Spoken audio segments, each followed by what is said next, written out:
반갑습니다. 구독자분들과 함께 성장하는 유튜브 밀리터리 채널 생활탐구입니다. 일본의 국방력 강화가 급격히 이루어지고 있는 이유는 뭘까요? 단순하게 중국의 군사력을 견제하기 위함일까요? 아니면 미래의 주변국을 침략하기 위함일까요? 일본은 어쩌면 가까운 미래에 미국의 세계 전략이 변화하는 시점인 미국이 세계 넘버원이 아닐 때의 세계를 대비하기 위해 군사력을 강화하는 것일 수도 있습니다. 2018년 12월 18일 일본은 잠재적 위협에 대한 대응을 명분으로 방위대관 개정을 발표했습니다.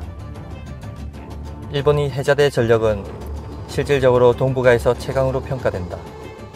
기동운용 부대 증강에 따른 공세적 수상 전력 확충, 16척에서 22척 체제로 잠수함 전력 증가, 동북아 최강의 대잠 초계 및 소해 전력 구성.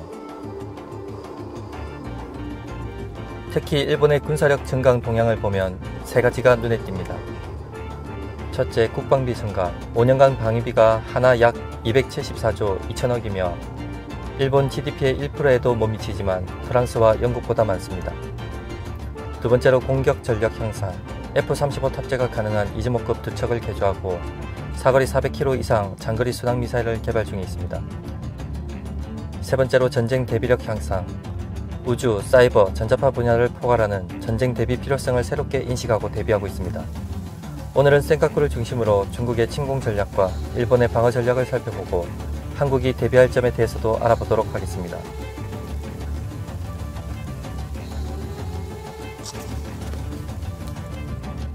센카쿠 열도는 일본 방어를 위해 중요한 곳인 동시에 중국과 미국의 해양 전략에서도 큰 의미를 가지고 있습니다. 중국의 해양 전략은 근해 방어 전략으로 제1열도선과 제2열도선 설정으로 미군의 접근과 침입을 저지하여 일본의 미군 기지를 완전히 배제시키는 것이며 더 나아가 이 지역에서 미군의 해양 작전 행동을 거부하는 것으로 미국의 동아시아 해양 전략과 정면으로 대치합니다. 중국의 접근 차단 및 지역 거부 전략에 대항하기 위해 수립된 미국의 대중국 시나리오를 간단히 요약하면 미국의 F-22, F-35 스텔스 전투기가 제1, 2열도선을 침투하여 중국의 주요 전력, 함정 잠수함을 포착하여 미사일로 격파하는 데 있습니다. 하지만 여기서 한국이 절대 간과하면 안 되는 것은 일본은 미국이나 중국에게는 일본이 생각하는 것 이상으로 전략적 가치가 높다는 점입니다. 설령 중국이 태평양으로 세력 진출을 깨도 주변국이나 내부 세력 등으로 인해 위험을 감수해야 하는 상황이며 난세 이 제도는 미국과 중국의 해양 전략이 맞붙는 화약고가 될 수밖에 없습니다. 일본은 이런 위험을 한반도로 옮기려 할 것입니다. 그렇다면 중국의 센카쿠 침공 세계 시나리오와 분쟁 시뮬레이션에 대해서 알아보도록 하겠습니다. 시나리오 1. 대규모 군사 침공으로 센카쿠 열도를 완전히 점령하는 것. 시나리오 2. 소규모 특수부대를 이용한 엄밀한 상륙에 의한 침공으로 일본과 미국의 대응을 유도하는 것. 시나리오 3. 중국 민간 어선을 이용해 공작활동과 주요 엄밀한 기습 상륙을 하는 것. 만약 중국과 일본이 실제로 충돌한다면 한국은 유리한 입장일까요? 아무튼 중국의 센카쿠 침공 시나리오를 보면 중국의 의도는 분명해집니다. 어차피 1번 대규모 침공의 경우는 중국 입장에서 센카쿠를 점령하더라도 오키나와 카데나 주일 미군 기지가 너무 가깝습니다. 이때 미군은 에어시 배틀 전략의 시작과 함께 남진하해와 동중국해에서 자망 중인 핵 잠수함을 통해 다량의 SLBM을 발사하여 중국의 주요 도시와 기지, 전략 거점들을 일격에 타격할 것입니다. 에어시 배틀 전략이란 미 안보 전략의 중심축이 유럽에서 아시아로 전환하면서 적 전력을 원거리 바다에서부터 접근 차단하여 효과적 격파를 위해 공중, 바다, 육지, 우주, 사이버 능력을 통합하는 합동작전 개념입니다. 이 부분은 중국도 잘 알고 있으며 중국이 센카쿠 긴장을 초래하는 이유는 미일 동맹관계의 균열을 일으키는 게 주 목적일 것입니다. 센카쿠를 긴장시킴으로써 미국이 어떻게 움직이고 반응하는가에 따라 일본이 미국을 불신하고 등을 돌리게 만들 속셈인 것이죠. 2014년까지만 해도 중국은 난징 대학살 추모일을 앞두고 일본을 명백한 적국으로 밝혔습니다. 하지만 작년부터 일본의 혐한 친중 정책에 따라 최근 중일 관계는 급속도로 가까워지고 있습니다. 2019년에 실시한 설문조사 내용입니다.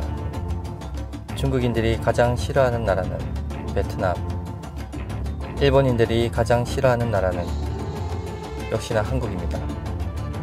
중국인의 일본 호감도는 40%, 일본인의 중국 호감도는 35%, 일본인의 한국 호감도는 5%. 그럼 중국은 미일 동맹 균열을 위해 어떤 방법을 선택할까요? 시나리오 1은 상황 위험성이 높고 실행 가능성이 낮을 것입니다. 중국은 1999년에 새롭게 제시된 초안전 전략에 따라 21세기 전쟁을 모든 수단과 영역에서의 전쟁이라 선포하였습니다. 즉 기존 전쟁 구성 개념이 아닌 모든 수단과 영역에서 모든 방법을 통해 자국의 이익을 최대화하는 것입니다.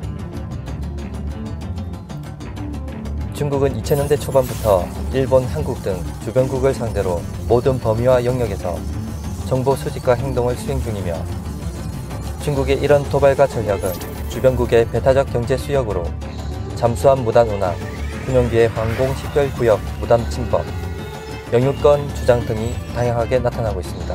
이 중국 어선과 관련된 사건들을 유심히 보면 중국이 어떤 형태로 현대전쟁을 수행하는지 잘 알 수 있습니다. 먼저 초안전 전략에 따라 중국의 민간 어선들이 분쟁지역에 대규모로 편성되어 민병대를 창설하고 분쟁지역에서 위협을 가합니다. 그리고 모든 국가기관을 통한 정치적 대응과 경제 제재, 역사 왜곡 등 모든 수단을 동원하여 압박하고 그 후 다른 분야에서 예측할 수 없는 분쟁을 추가로 만들고 상대국이 먼저 머리를 조아리면 목표 달성이라는 결론과 함께 사태를 수습으로 전환하는 것이죠. 그렇다면 중국의 침공 전략에 대한 일본의 방어 전략은 어떨까요? 중국의 침공 전략과 일본의 방어 전략을 보면서 한국도 이에 대한 대비를 해야 할 것입니다. 먼저 중국의 침공 시나리오 1인 대규모 군사 침공은 위험 수위가 높은 반면 실행 가능성은 낮습니다. 반면 시나리오 2와 3은 위험 수위는 낮지만 실현될 가능성은 높은 편이죠. 하지만 시나리오 2, 3도 좀 더 구체적으로 나누면 계획 발생과 같은 시작 단계와 실제 충돌과 같은 분쟁 단계로 나눌 수 있습니다. 당연히 침범을 계획하고 분쟁을 유도하는 국가는 분쟁 단계로 발전시키기 위해 구실을 만들려고 합니다. 한일 초기 사건이 일본 정부의 정치적 이유로 해석되는 경향이 많지만 절대 군사적 측면을 무시하면 안됩니다. 중국은 시나리오 2, 3처럼 시작 단계에서 분쟁 단계로 가기 위한 구실을 만들려고 하는 것이 목표입니다. 반대로 일본은 분쟁 단계로 발전한 구실을 중국에게 주지 않으면서 중국을 방어하는 것이 목표이죠.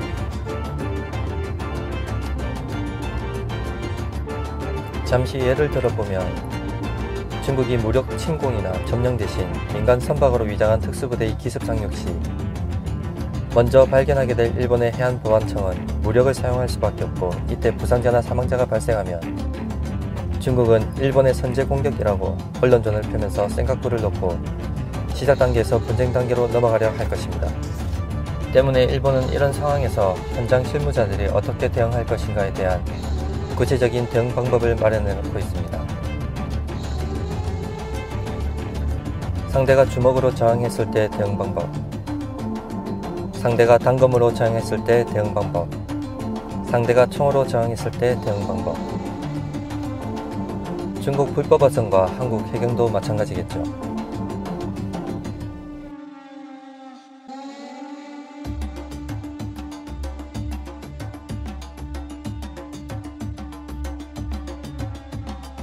그리고 한일 초계기 사건도 이런 점에서는 일본이 의도하는 대로 분쟁 단계로 가지 않고 대응했다는 점을 생각하시면 되겠습니다. 일본은 방어에서 선제 공격이 가능한 공격형 전력을 정각 중이며 적의 침범 시 내륙에서 먼 해상과 하늘에서 1차로 집중 대응하고 이는 필연적으로 해자대와 공자대의 대폭적인 전력 증강으로 연결되며